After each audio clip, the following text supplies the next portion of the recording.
Itu yang di swasta. Ini yang negara.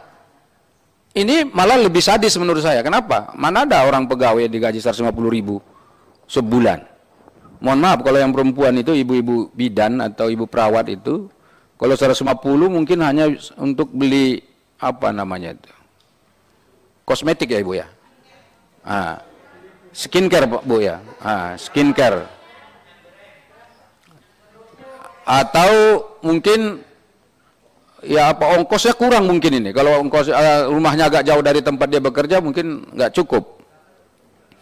Bahkan mungkin sebagian diantaranya bawa nasi dari rumah, apa namanya itu, dia bawa nasi ke kantor gitu, bekal supaya nggak beli. Jadi karena itu sebetulnya kalau dihitung-hitung mereka rugi nih bekerja. Rugi kenapa? Waktunya habis, kemudian mereka nggak dapat duit dari situ. Ya dapatnya hanya sekedar aktualisasi diri karena mereka bagian yang sangat internal dalam dirinya untuk memberikan pelayanan terbaik bagi masyarakat gitu. Jadi dapatnya hanya sekedar terima kasih. Bapak Ibu, ini tidak boleh terjadi di Indonesia. Ini kita negara demokrasi. Masa negaranya saja melakukan hal yang tidak adil kepada warganya? Ya, terutama soal penggajian ini penting nih. Dan ini kan pengakuan nih. Ini sudah representatif nih. Ada yang tadi yang Asosiasi Tenaga Kesehatan tadi. Itu kan mengakui bahwa seluruh Indonesia sudah dicek-cek mereka itu bahwa pengakuan itu ada. Nah ini sangat ironis sekali. Belum saya tanya nanti kalau mereka diberhentikan misalnya, tiba-tiba berhenti begitu, apakah misalnya mereka ini dikasih pesangon? Belum ada. Atau bahkan yang paling sedih lagi itu saya dengar ini mungkin tadi nggak dipaparkan, ada yang tenaga kesehatan kita itu atau tenaga honor kita itu setiap tahun itu ya dicek lagi, dicoba lagi, diuji lagi, diperpanjang lagi SK-SK-nya oleh pihak pemerintah daerah, dan kadang-kadang itu tidak fair. Kenapa? Katanya, saya tidak begitu terkonfirmasi, tapi katanya ada yang bayar juga itu untuk masuk ke sana. Betul nggak Pak? Nggak usah ragu-ragu nih, betul nggak? Nah, kalau ada orang baru, kemudian mau masuk ke sana, dia bayar. Atau yang mau diperpanjang SIM-nya, kurang lebih begitu, ada juga yang diminta bayar. Ini nggak fair. Kalau pemerintah tidak suka dengan tenaga mereka ini, dari dulu mereka larang ini mestinya, jangan jadi pegawai-pegawai honorer begitu. Ini buktinya kan diterima, dimanfaatkan tenaganya, tapi tidak dipikirkan kesejahteraannya. Ini melanggar. Dan kita memang harus mengawal ini. Belum lagi data tadi, datanya kan kalau nggak salah kemarin kata Ibu Ade 100 berapa, 22.000 apa berapa itu? 213. Dan itu belum tentu segitu gitu loh. Bisa jadi lebih banyak yang belum terdata di situ. Saya tidak yakin 213.000. Malah justru saya 2 kali lipat dari situ mungkin ada itu. Karena ada yang TKS yang tadi belum ada saya dengar penjelasan yang soal TKS ini, itu lebih penting di TKS nih. Tenaga kerja sukarela. Karena ketika dia melamar jadi pegawai, dia harus tanda tangan. Saya yang bertanda tangan di bawah ini nama, ya kan, Antoni Ginting misalnya gitu. Tempat tanggal lahir, ini dan seterusnya. Dengan ini menyatakan bersedia untuk diangkat jadi tenaga honorer dengan catatan: 1. Tidak menuntut gaji. 2. Tidak menuntut diangkat pegawai honor daerah. 3. Tidak menuntut untuk diangkat PNS. Itu betul kan? Dan itu terjadi di seluruh Indonesia Bapak Ibu. Mana ada perjanjian kerja seperti itu? Tidak menuntut gaji. Ini saja udah melanggar hak asasi manusia. Orang dipekerjakan tidak menuntut gaji. Yang kedua, tidak menuntut diangkat jadi honor daerah. Berarti mau ngapain dia kerja di situ? Honor apa dia di situ? Siapa yang mempekerjakannya? Kan nggak jelas. Yang ketiga, tidak menuntut jadi pegawai negeri. Ini sudah melanggar semua ini. Kenapa? Ini kan menuntut pegawai negeri ini. Berarti kan melanggar. Nah berarti yang seperti ini Bapak Ibu Saudara, ini harus dicatat oleh teman-teman. Ini nggak boleh terjadi di Indonesia. Kita sebagai negara demokrasi terbesar di Asia ini dikagumi oleh orang lain. Karena kita pilpres, udah beberapa kali, pilpres loh ya, pilpres.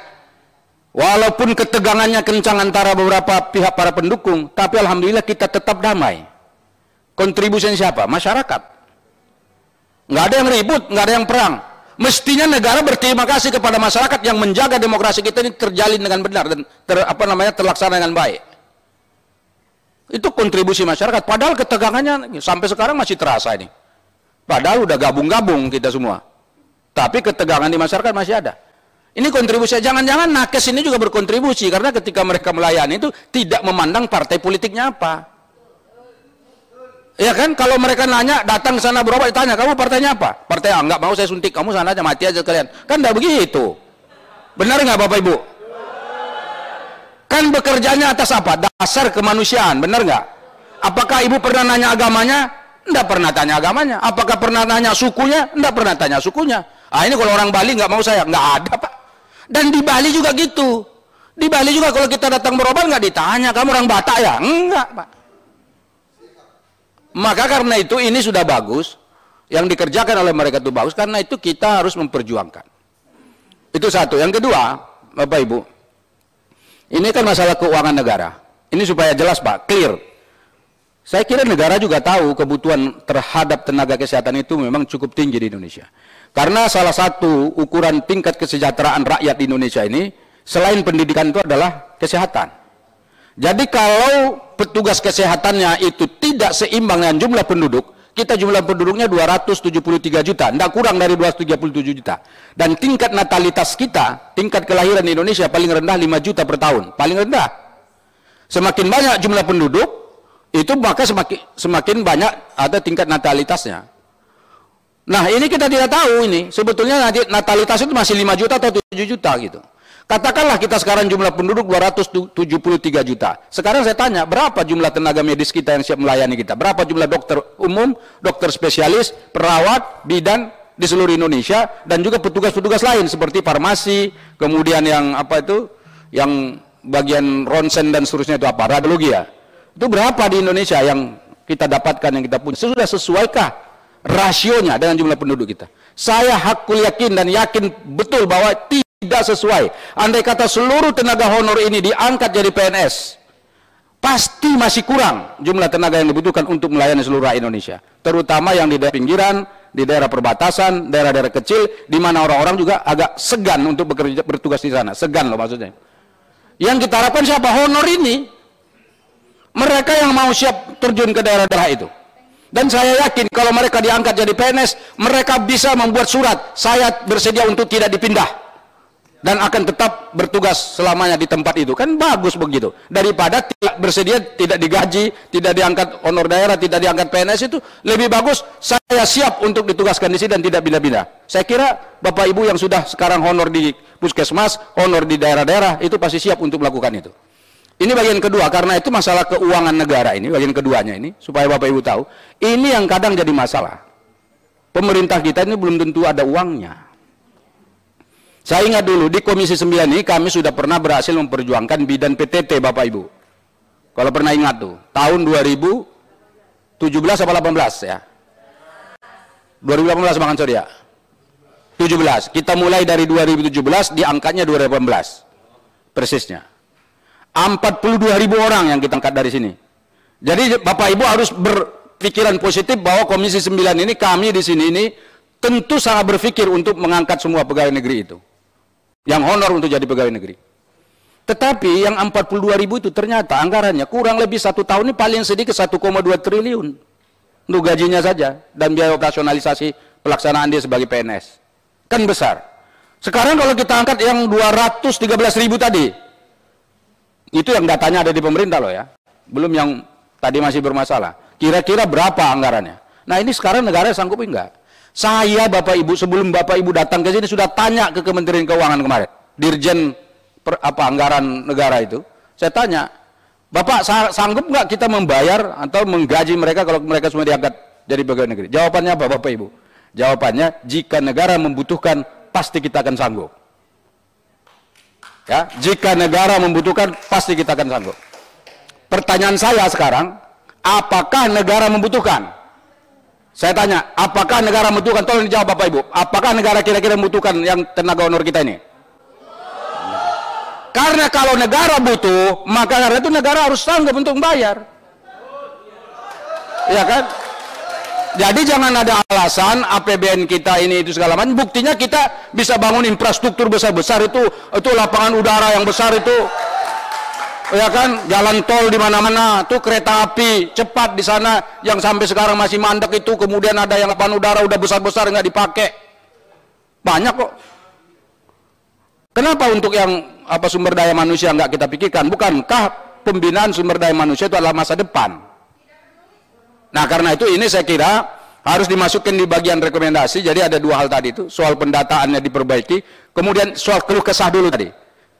Data dan fakta yang menjadi persoalan mereka ini kita masukkan satu-satu dalam rekomendasi itu.